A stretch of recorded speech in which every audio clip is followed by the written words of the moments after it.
Okey, bersama saya Ustaz Mat Salim dalam The Podcast, The Kahwin Podcast. Perasan tak nanti kadang-kadang dia tanya, do you love me? Walhal semalam baru belikan bunga 1 lori. Awak dah kenapa? Orang lagi cakap, awak dah kenapa ni dia ni? Okey, kembali bersama saya Ustaz Mat Salim dalam episod The Kahwin Podcast. Podcast mengenai marriage and parenting. And pada hari ini saya sangat gembira kerana ada tetamu saya pada hari ini, seorang celebrity figure, seorang otai dalam industri hiburan dan juga macam-macam lah dalam entertainment, dalam pelakonan. Tapi itu semua sebahagian daripada perjalanan hidup kita punya tetamu lah.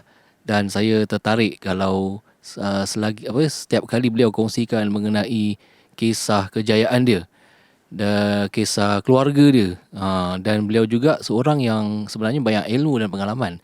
So saya very happy pada hari ini kita ada Suhaimi Yusof. Apa khabar, Terima kasih banyak. Sebelum kita mulakan Ustaz, ni saya nak buat disclaimer dulu. Okey, silakan. Hari ni walaupun podcast pasal kahwin, ni kan bermakna saya nak kahwin lagi. Allah. Kadang-kadang berangan-angan tu boleh, tapi kadang-kadang angan-angan tu boleh jadi satu perkara yang bahaya.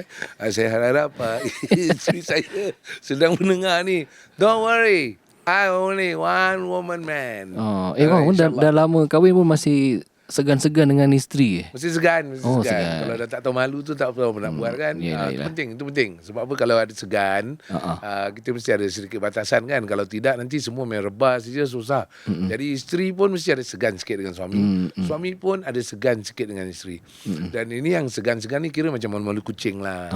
Jadi kita tak sampai hati nak lakukan suatu perkara yang merosakkan hati dia dan sebagainya. Tapi kalau tak ada segan ni, kita tak peduli lah, kita jalan terus saja. Dia mesti ada ciri-ciri tu sikit. Dia bukan makna macam tak bercakap itu, bukan. Bukan malu atau segan macam tu. Habis? Segan tu macam kita dah bertahun-tahun dengan mak dan ayah kan. Hormat lah. Jadi kita segan lah dengan mak kita, segan nak buat sesuatu perkara depan ayah kita kan. Jadi itu maksudnya. Segan-segan tu mesti ada. Mesti ada. Sampailah akhir hayat. Bang, tahun ni dah tahun keberapa kahwin? Ingat tak? Ingat 29 tahun dah. 29 tahun, Masya Allah. 29 tahun. Secara exact date bila? 9 hari bulan 4 1994. Baik. Kenapa saya tahu, sebab bagi tahu tu senang. Sebab apa, kita ingat 2 bulan selepas tu kita tak pergi honeymoon, kita pergi haji moon. Masya Jadi Allah. dengan masih lagi inai di jari tu, kita tunaikan ibadah haji, Alhamdulillah. Sebab apa, waktu tu saya bercakap dengan isteri, tahun 1994 tu, saya kata kalau kita pergi honeymoon, nanti kalau pergi dekat Disneyland lah, biasa kawan-kawan semua ada pergi Disneyland. Saya cakap nanti balik nanti anak jadi Mickey Mouse dengan Donald Duck. Allah. Tak lah, maksudnya tu ialah bila kita nak mulakan satu landasan yang baru, yang ni permulaan kehidupan tu, saya rasa tempat yang paling sesuai, yang paling hebat sekali ialah melihat Kaabah Baitullah itu sendiri. Allah. Jadi di depan tu dapatlah kita doa untuk keturunan kita yang baik-baik, insya-Allah. Jadi itu kira macam 2 excitement dalam satu lah. Bagi saya, bila kita menunaikan haji pada ketika itu, pada saya itulah impian sebenarnya. Saya kata kerana Allah dan kerana contohnya Rasulullah SAW menunjukkan kita berkahwin, maka saya lakukan ni juga. Kalau tak ada contoh, dan kalau Allah tidak menyuruh kita berumah tangga, meramaikan umat, saya tak buat kan. Sampai hari ni masih bujang tak. Masya Allah. Itu jadi satu. bila ada tu, saya kata tempat pertama saya nak kena pergi untuk memulakan kehidupan baru ini ialah Kaabah. Alhamdulillah dipermudahkan rezeki pada waktu tu, dan kemudian kita dapat pergi menunaikan sama-sama dengan isteri. Jadi Masya Allah. Itu first time jejakkan dekat Tanah Suci Mekah bagi Suhaimi. First time, sekali pertama. Angan-angan tu ada. Kira waktu pertama kali je jejak tu dah boleh dengan pasangan lah. Kira boleh pimpin lah. Yang tengok tu. Talul inilah. Talul sosok inilah, senang lah. Seronok. Jadi dia punya kenikmatan tu pada waktu tu bukan ialah pergi ke sana kan. Bila orang tengok, biasa orang yang baru berpasangan ni dia nak tempat yang exciting, yang boleh naik roller coaster. Tapi saya rasa itu secara fizik okey, tak salah. Cuma saya pada waktu tu ingin merasakan roller coaster jiwa, roller coaster kerohanian kita. Waktu tu umur berapa? 25 tahun. Muda juga kira. Dulu kira dah lambat. Waktu zaman you standard 25 is the standard lah. Sebenarnya Standard saya kahwin. dulu arwah bapak saya tu dia berkahwin berumah tangga umur 25 tahun. Oh, okey. Kemudian tu saya ikut jejak Ini sunnah dia lah. tu 25 tahun. Kemudian tu ialah biasalah kita tengok Rasulullah Sallallahu alaihi pun wasallam. berumah Masya-Allah. tangga pada usia 25. Jadi 25 dan selainnya tu kita kena ikut sebanyak mungkin lah tengok rahsia insan, rahsia umur Nabi SAW. Sallallahu. Kita pun jauh lah beza. Yelah. Jauh kan. Jadi sebanyak sedikit tu dapat sikit pun jadilah. Jadi 25 tahun Rasulullah SAW berumah tangga, 25 tahun ayah saya, 25 tahun lah saya pilih berumah tangga. Memang dah call lah. Jodoh tu dah ada dan depan mata. Terus lah. Sebenarnya ini semua berkenalan dulu pada waktu tu sekolah tapi tak jadi apa-apa. Jadi selepas NS ataupun National Service tu saya terfikirlah saya nak mulakan kerjaya. Jadi kerjaya dan juga keluarga. Jadi pada waktu tu saya fikir balik. Mungkin satu hari nak main bola dengan anak lah. Maknanya, Jauh fikir. Pasal apa kita nombor satu bila kita tengok bila buat ibadah haji tu kan. Itu bagi saya ada orang buat pada ujung-ujung umur usia. Ya. Tapi saya rasa tidaklah itu satu perjuangan. Kita perlukan tenaga. Bagi saya haji adalah permulaan. Bukan pengakhiran. Jangan nak las-las. Bila tengah fit lah. Tengah fit, kita masih lincah lagi, masih boleh berfikir. Waktu belum ada anak. Ilmu tu kurang sikit kalau bandingkan dengan dalam usia. Tapi kenikmatan dia tu ialah kita boleh lakukan, contohnya umrah, kita boleh buat 2 atau 3 kali satu hari. Tenaga tengah hebat kan. Dan waktu tu fokus lah. Itu yang kita lakukan lah. Tidak kan satu hari satu kali umrah atau contohnya bila kita dah habis haji tu. Dan kemudian tu bila kita nak pergi ke ibadah seperti ini juga saya terfikir kalau kita mulakan pada usia 25 ataupun lebih awal sikit, 25 standard. Saya terfikirlah kalau 25 tahun, insya-Allah kalau Allah kurniakan rezeki, ini pemikiran pada waktu belum 25 tahun. Saya fikir waktu ni 15 tahun, umur 15 tahun terfikir tu. Ui, punyalah. Advance. Tengok. Sek 3 tu. Sek 3. Jadi saya fikir, kalau kahwin umur kita 25, anak keluar mungkin waktu tu kita 26. 26, okey. 10 tahun kemudian, anak kita 10 tahun, kita 36.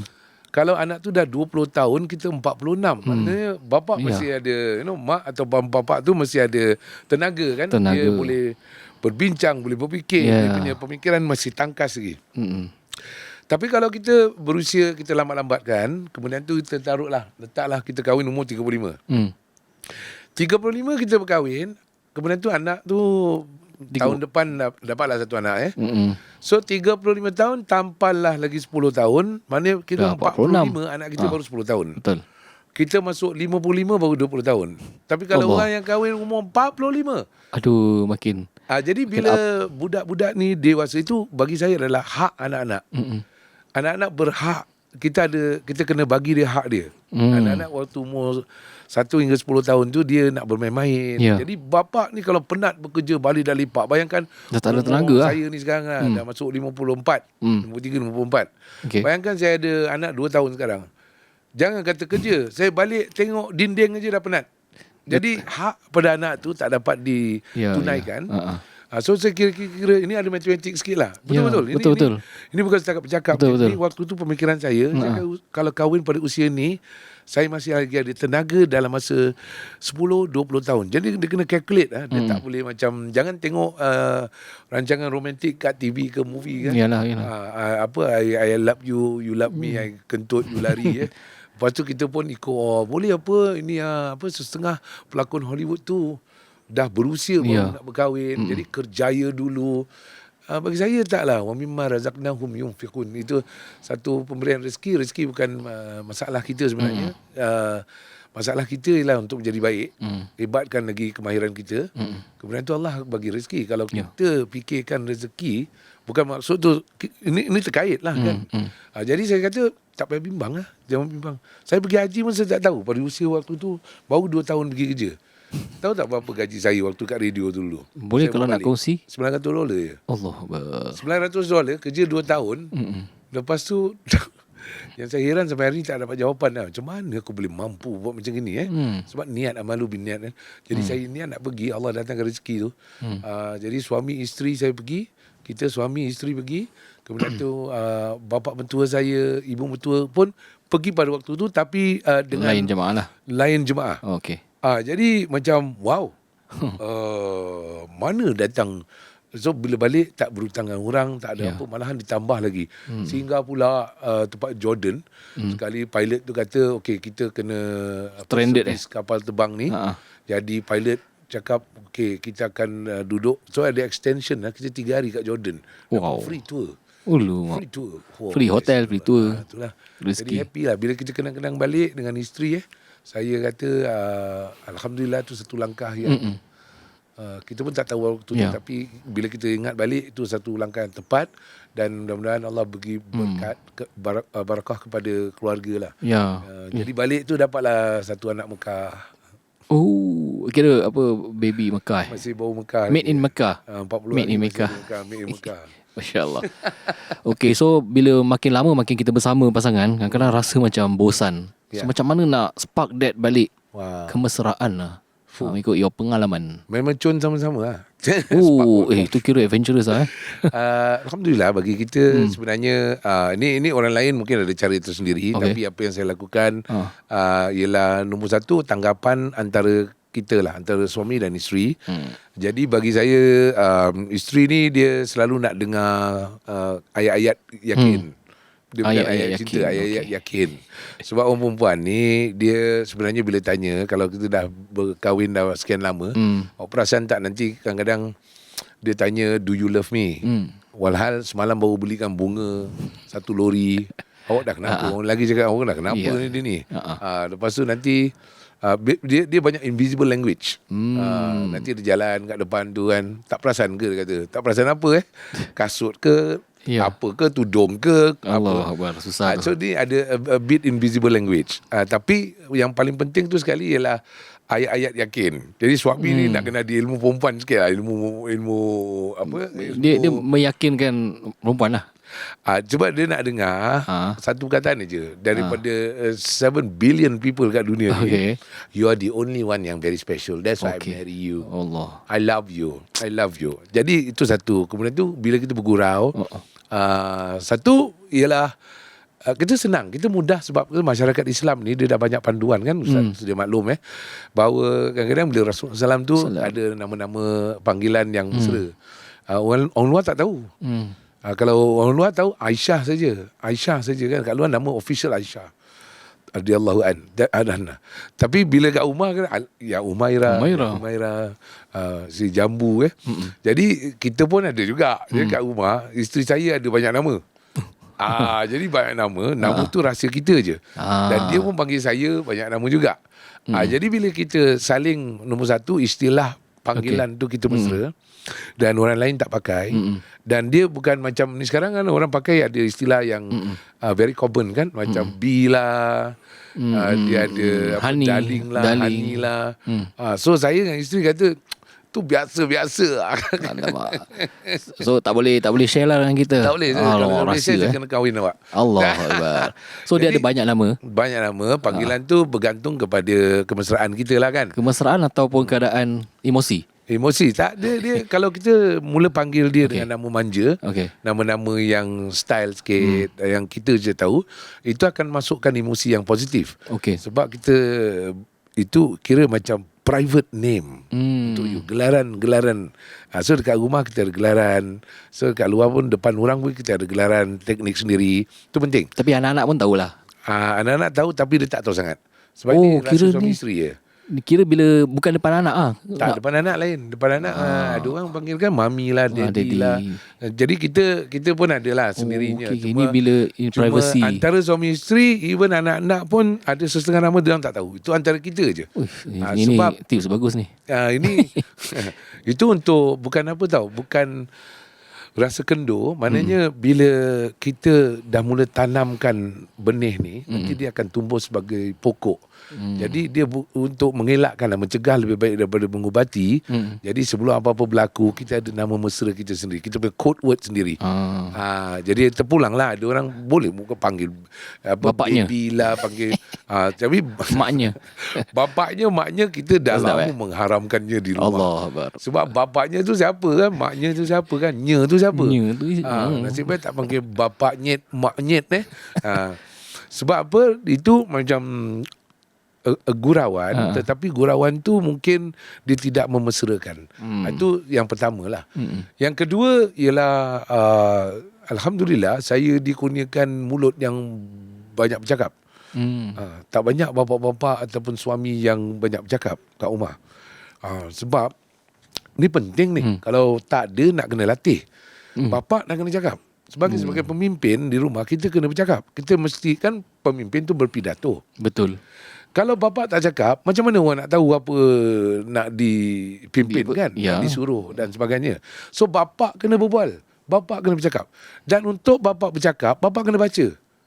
Baca buku. Baca apa saja buku. Something to share.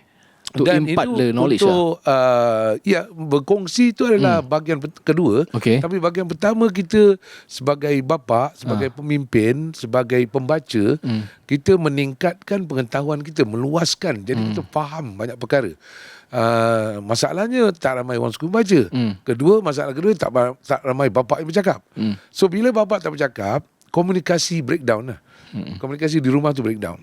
Sebab sebagai pemimpin, kita kena bagi tahu, okey, hari ini dia call the shot. Walaupun sesetengah daripada cadangan tu kita terima daripada anggota keluarga, termasuk isteri, tapi nak memimpin ni nak kena bercakap. Dia nak kena bercakap. Awak bayangkan Perdana Menteri kita tak bercakap. Dia main message je, main email je. Pingsan negeri. Yalah. Bayangkan kalau kita punya imam, ustaz jadi imam. Ya. Imam Tak senyap, pandai cakap. dia baca bersir secara rahsia. Jadi sebagai imam, sebagai pepidato kan ada kaliber dia kan. Jadi di rumah tu, salah satu daripada kerajaan yang diberikan kepada kita adalah keluarga kita. Dan ini pun memang disebut dalam surah An-Nisa kan, bahawa lelaki itu adalah qawamun kepada wanita. Jadi dia bukan suka-suka. Apa sekarang ada International Women's Day.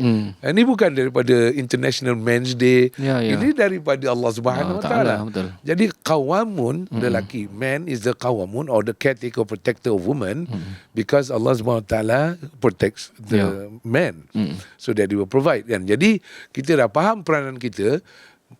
Benda yang kedua yang saya nak terapkan ialah bapa kena bercakap. Sebab kedua, isteri, so suami kena bercakap, verbal sikit, bergantung kepada teknik masing-masing. Apa-apa pun kena bercakap. Ada bercakap secara perlahan, ada bercakap secara berpidato, secara lebih terang. Sebab isteri kadang-kadang dia bercakap, tapi kadang-kadang dia tak cakap.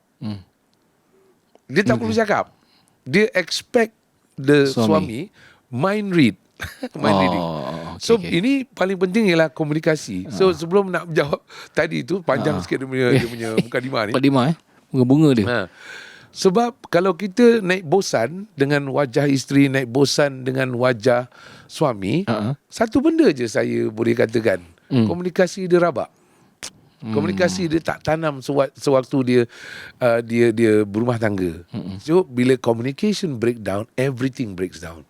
So communication is very important. Jadi apa saya lakukan sejak kita berumah tangga, setiap minggu hari Sabtu, kadang-kadang sebang malam. Sampailah hari ni, anak saya masih kecil, umur 2-3 tahun, 4 tahun. Dulu saya start dengan isteri saya. Saya ada personal family tazkirah sejak berumah tangga sampailah hari ni. Tiap-tiap minggu hari Sabtu, that's the time. Kadang-kadang kita tak keluar, kecuali kalau ada tugas lah.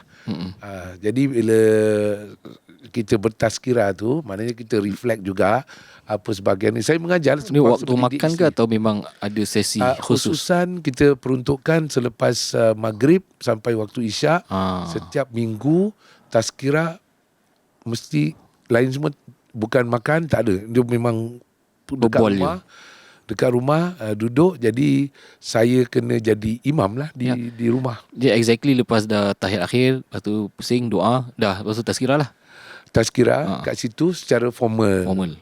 Jadi bila anak-anak pun, bila diorang sama-sama, bila dah ada tu kan, diorang membesar, tazkirah tu bukan apa macam kita belajar daripada mana-mana yang kita dapatkan ilmu dari masjid, ustaz dan sebagainya. Jadi bila balik rumah, dia contohnya macam ni lah. orang lelaki ni kena pergi, wajib pergi solat Jumaat kan. Dan dalam solat Jumaat tu ada khutbah. Betul. Orang perempuan tak. Dia tak perlu pergi sana untuk khutbah tu kan. Tapi nak pergi boleh, cuma dia tak diwajibkan. Tak wajib. So ini ibaratkan seperti kita ni board of directors lah.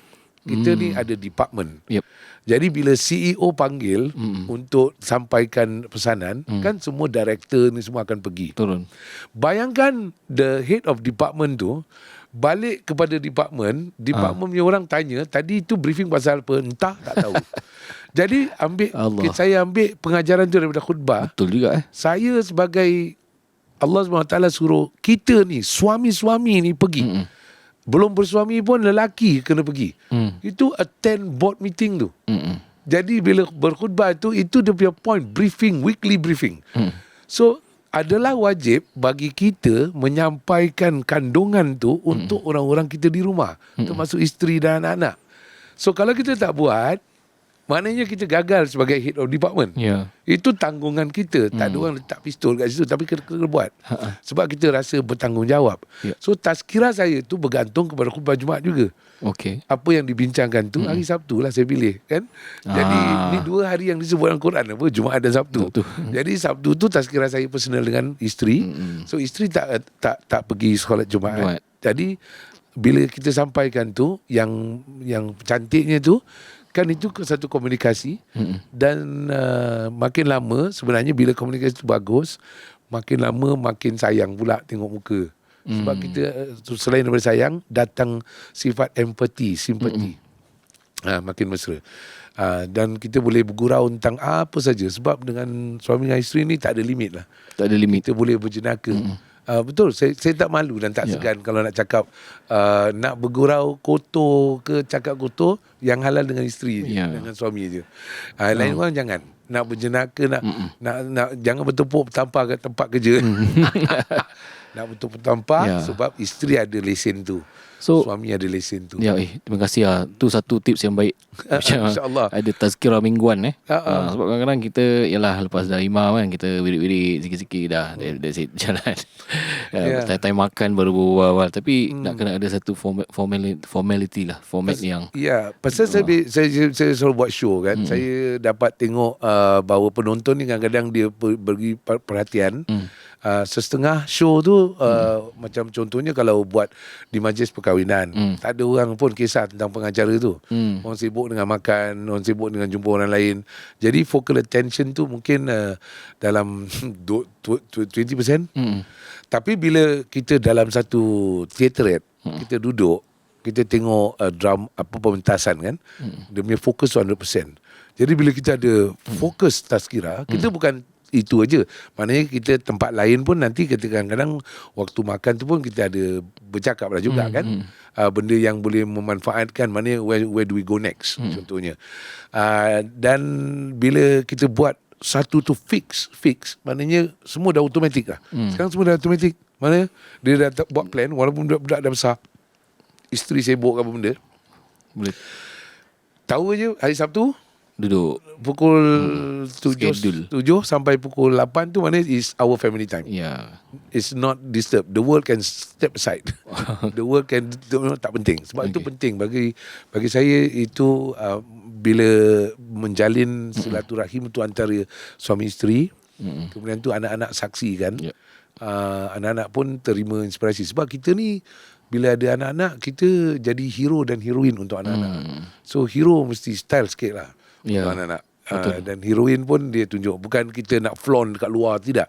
Sebab itu membentuk pemikiran. Jadi hebatnya kita, tak jelaknya kita antara satu sama lain.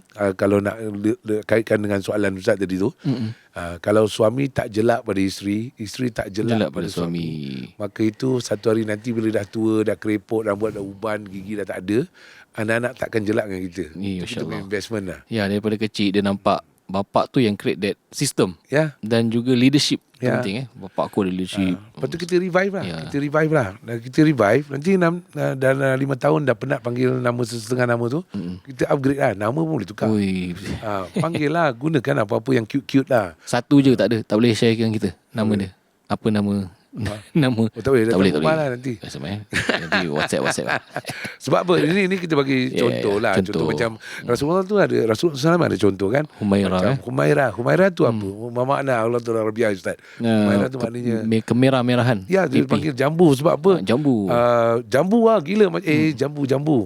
Ini panggil perempuan lain jambu. Pengsan lah. Jadi dipanggilnya Aisyah itu, hey si jambu, si manis jambu, muka lawa. Sebab pada waktu tu kan, I think tak silap dari segi sirah, di mana wanita-wanita Arab tu dia cemburu dengan orang-orang Rom, orang-orang Eropah. Kan diorang cantik, putih. Jadi bila Persian dengan Rom tu bersebelahan saja dengan pergolakan atau civilization of the Arab people there. Jadi mula pada waktu tu diorang mula cemburu lah. Jadi Nabi panggil, no, you are beautiful, you are more putih-putih merah. Kau lagi cantik daripada orang European. So Rasulullah SAW is the best romantic husband ever. So kita tak mampu nak ikut sebanyak mungkin, tapi sedikit pun jadilah. Masya Allah. Jadi benda yang sama, start panggil lah isteri kat rumah tu, you know, jambu, lawa, apa ini ada sometimes jargon-jargon yang kita gunakan hari ni, bahasa yang dia selesa dan suka. Dan itu untuk perempuan. Perempuan dia lebih kepada kecantikan, kemanjaan, nama-nama tu lah. Jadi untuk suami, isteri pula panggil lah. Suami ni dia ada ego sikit. Panggil lah hero, my hero. Sebab orang lelaki ni my wira, my personal wira.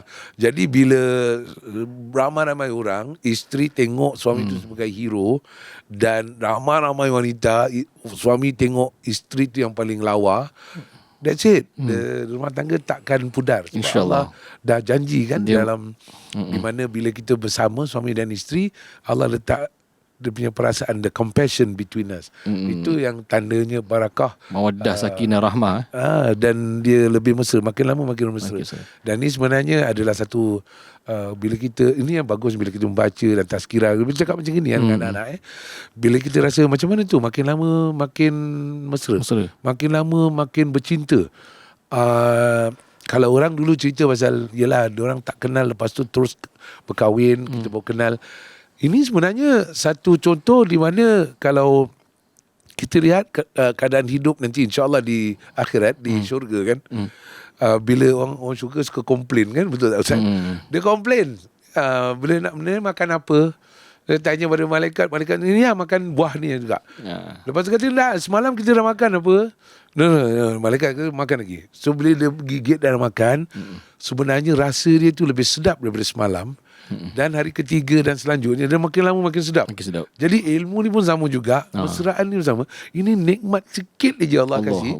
Jadi bila suami dan isteri tak nak jelak tu, maksudnya kita ikut sunnah, kita ikut panduan, dan kita amalkan lagi ekstra, sampai peringkat di mana saya katakan nak bergurau apa pun tak ada batasan. Dengan isteri nak bergurau apa pun tak ada batasan. Dengan suami nak bergurau apa pun tak ada batasan. Selagi kita tak berbohong ataupun tidak menyakiti hati dia, janganlah bergurau tak ada batasan. Maksudnya pergi dekat isteri, lepas tu ketuk kepala dia. Itu buat kerja bodoh. Biadab. Tidak ada batasan tu maksudnya bergurauan yang di mana kat luar censored, kat dalam dengan isteri tak payah nak censored. Itu yang makin lama makin tak kekok rasanya. Betul. Jadi makin lama makin best. Jadi bila dah tua-tua, kita tengokkan selalu kadang-kadang drama, bila suami tu ataupun isteri tu nak pegang-pegang, lepas tu pergi sana lah, gatal menyampah orang tua ni. Tua bangka. Itu tak wujud bila kita dah tanam sejak muda lagi. Masya Allah. Oi, baik, banyak. Jadi ceramah pula. Itulah, tak apalah. Kita happy sekali dengar. Ini tips kekalkan kemesraan supaya kita tak jemu dan muak. Tapi kenapa ada juga orang-orang di luar sana yang dah rasa jemu dan muak bila dia nampak insan yang cantik di luar sana dan dia tertarik dan jatuh cinta. Nanti tu next lah. Kita rehat seketika untuk memberikan laluan kepada apa namanya, kita punya inilah pesanan selepas ini bersama saya Ustaz Mat Salim dalam The Kahwin Podcast.